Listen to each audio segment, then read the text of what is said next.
Welcome to Spin Doctors. I'm Chuck Muth. As you may have read, Nevada Republican Assembly Minority Leader Pete Goicoechea recently proposed a new tax on groceries. In response, we launched a blitz of automated phone calls into Tax My Meat Pete's district, advising his voters about the tax hike and allowing them to simply press 1 to be connected directly to Mr. Goicoechea to discuss the issue. And plenty of them did. This made the minority leader so angry you'd have thought I'd shot his dog. Elected officials, such as Mr. Goicoechea, aren't used to hearing from the great unwashed and don't like it one bit when they do. In the end, however, Tax My Meat Pete rescinded his proposal after the barrage of phone calls. As Ronald Reagan once said, when you can't make them see the light, make them feel the heat.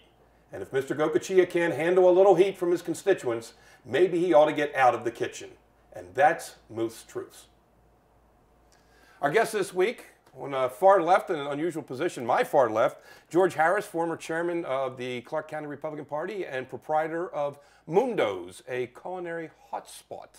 And to his left, which I guess is appropriate, Erin Neff, former columnist for the Las Vegas Review-Journal and now the executive director for Progress Now Nevada.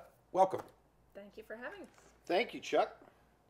George has already started into the bottle, and he brought samples, I guess, of his alien tequila. All right, let's move on to something a little bit more serious. This weekend was the anniversary of the 9/11 attack when the World Trade Center brought the Twin Towers down.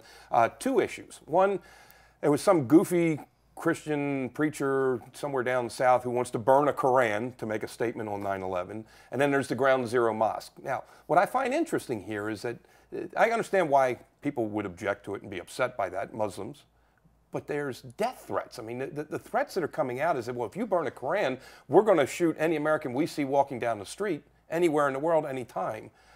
You know, to the point where this has become really serious intimidation, that writers, political commentators are scared to death to say anything bad about the religion for fear of their life. What's wrong with this picture here in America? Well, there's no difference between what's happening with a far left sect of the Muslim faith or the far right of the Christian faith. You have people in all faiths that are extremists, and it's not the mainstream Muslims that are saying they're going to be killing people in the street. I don't know why this would be surprising to you. That, I mean, look, these people flew planes into buildings into the U.S. But here's my point. They are really coming down hard on this preacher. What he wants to do is stupid. But isn't free expression something that, I mean, they said this could result in the death of troops over there fighting for America. Well, but isn't that one of the principles that they're fighting for? Is that, you may not agree with them, but shouldn't that be protected speech to do that? You know, I mean, if I want to go out and burn a flag, I consider that protected speech. If some nut job in Florida wants to burn a Koran, fine. He doesn't really want to burn a Koran. What he wants to do is get his 15 minutes of fame. Here's the quote I want to get to. Mohammed Mukhtar says, when a Muslim Koran gets burned in public, then there is nothing left. If this happens, I think the first and most important reaction will be that wherever Americans are seen, they will be killed. You have nutcases everywhere, Chuck. You can't do anything about it. You can't do anything about this. Shouldn't Americans be at least equally as upset with the threats of killing people simply for an act of free speech as they are this idiot minister or pastor or whatever in Florida who wants to do it? You know, I think you have to draw a line. Is it hate speech or is it free speech? And in some people's view, that is hate speech. But doesn't the First Amendment protect all speech, whether there's hate speech in it or not? Not yelling fire in a crowded theater, as we all know, the classic example. Unless there is, in fact, a fire in the crowded theater. Okay, the president went to, I think it was Ohio. We're going to talk about the president. I got to drink some. The president went to Ohio this week and was whining and complaining. He said about Republicans, they talk about me like a dog. If President Obama was a dog, what kind of dog would he be? I'm going to go with pit bull for this reason. If you go into the shelters in Las Vegas, most people won't take the pit bulls because they're not sure of their breeding. As in, 58% of Republicans who don't think this man was born in America. What kind of dog, George? Who? The president? The president. Is he a pit bull? Chihuahua. Chihuahua? Chihuahua. Why? Little dog, little frick, because he just frick all the time. Listen, the guy is a far, far left liberal. Erin loves him because he's on her team. These people have always endorse the back of checks. They've never had to sign the front of a check. They have no idea what it is to keep people employed. They have no idea of their great intentions, but what the unintended consequences of the policy decisions they make. Let's talk about the policies that are so astronomically crazy, according to George. He came into office, frankly, in a S-storm, as we all know. And essentially everything in the first year was done to try to right the American economy. And the economy went into the crapper around 2007. Right. That was after late. the Democrats retook control of Congress. But we have It have is. continued to see, there has been nothing but continued slide. We got to get something really serious here now. Politico ran a what-if story. Let's talk about the Harry Reid-Sharon Angle race.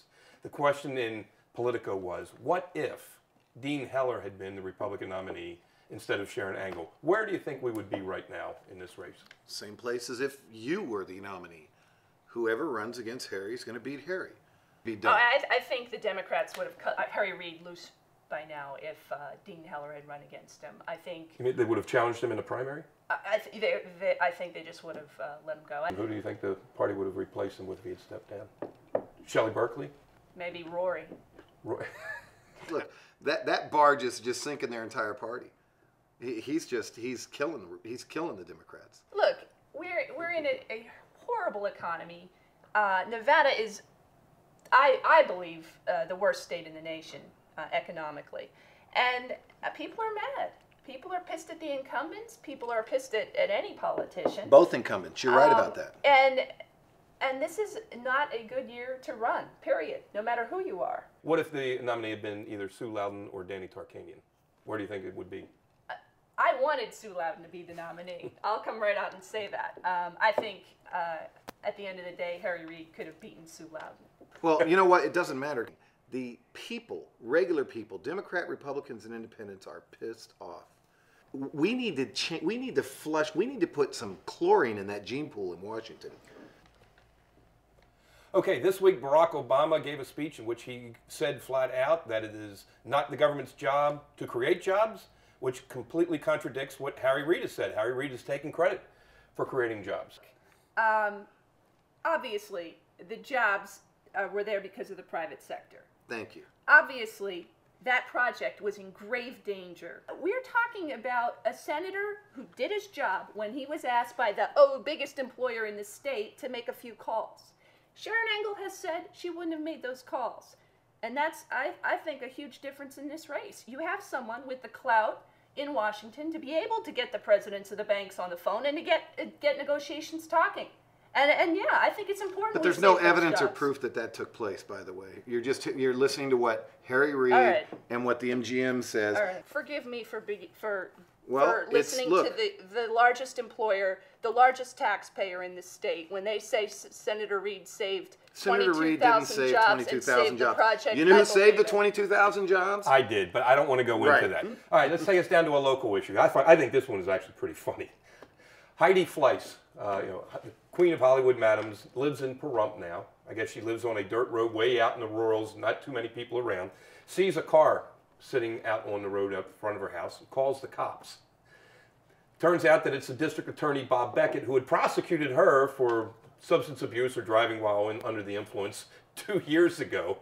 Beckett is found passed out drunk in his car outside of Heidi Fleiss's house. The sad thing is that Beckett's got to, obviously he's suffering from a bad illness and needs help, and it's compounded by the fact that he's involved in politics, and political people, politics is a beauty contest for ugly people. Erin, let me ask you this. He's found on the side of the road, the car's turned off, it's parked, and he's passed out drunk. He's not driving under the influence, but he was booked for driving under the influence. Is that right? I don't know. I mean, technically, I think that's the law. You fall asleep drunk in your car. But isn't that what you want a drunk driver to do, is to fall Actually, asleep parked? How did he get there? I mean, were there bottles in the truck? Did he go outside of the woman he prosecuted and get drunk and, just sit in the truck? Or was he driving drunk to get there? Okay. Real quick, Moose Arbery contract. The moose is Moose on the Juice, loose. the county commission said no, the judges cannot hire you to be our lobbyist. Real quick, the county commission make the right decision, Yes. or should they let the judges make their own decision? No, Judge, first of all, someone's got to manage the county. They have a county manager. No legislator, this state should have a cooling off period. If you're a legislator, you should not be able to lobby for a minimum of 36 months, 3 years. Yeah, the county commission, all Democrats, by the way, made the right decision here. For political reasons. I agree the cooling off period is important. 3 years sounds good to me.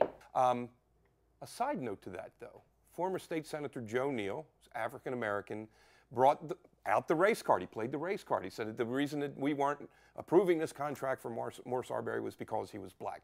Was that right? Was that a fair charge? I don't think it was a fair charge. I think there was zero racism involved in this. I think this was all politics.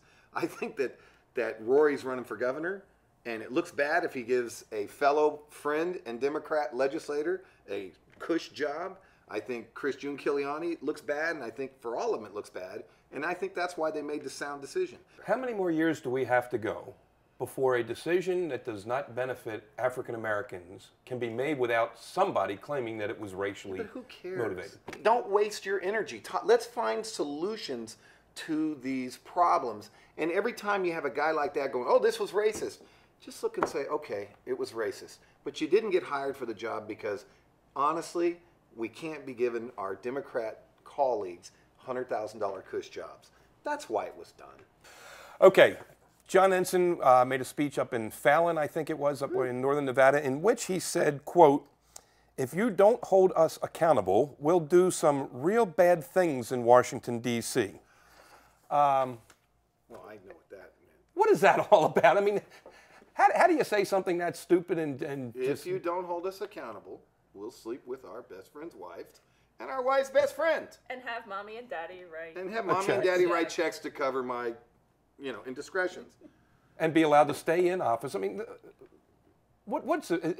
Erin, do you think he's going to make it to two? I mean, he's walking around as though he's still going to run for re-election in 2012. He's not going to make it. He's going to make it past this election, and then he's going to be forced out. How long is this guy going to hurt candidates, do you think, in November, Sure Republican he is. candidates? Of course he'll hurt candidates. Do you think they're just dragging this out so that he can do Absolutely. maximum damage? So that's why the Democrats aren't moving forward? I don't think so. I think, No, I think the it's a Democrats have their own slow-moving process, and I think they're trying to make sure they have all the evidence. I mean, they've been burned before when it was a slam dunk case. All right, look, Cheryl Crow is in town this weekend, and she's written an anti-Sarah Palin song. She can write what she wants. Who cares? Who cares? That's what it comes down to, Chuck. Who cares? I want to talk about one quick bill, because I know you've got young children, you've still got young grandchildren and everything else. There's a bill that's been proposed that would require parents to install on car seats a buzzer, an alarm that would go off if you leave your child in the car. Is this an overreach? Is this an anti-state government, or is this something that the government should force parents to do? Erin, soccer mom, go ahead. Look, my pediatrician told me that my 52-inch son still needs to be in a booster seat. He's 9, okay? There's a little bit of craziness out there. I don't think parents should have to install car seats with special buzzers unless the buzzers become part of the car seat and are sold everywhere. I think the person who put that BDR in should be fired immediately. Look, That's exactly George right. Harris, Erin Neff, thanks for being my guest this week on Thank Spin you for having Doctors. us. We're going to end up this week with some famous last words by Senator Jim DeMint of South Carolina, who certainly could have had Republican Assemblyman Pete Gocochea in mind when he said, quote, I feel strongly that it makes no sense to elect Republicans who aren't going to act like Republicans. That's it for Spin Doctors this week. Thanks for joining us. We'll see you again next week.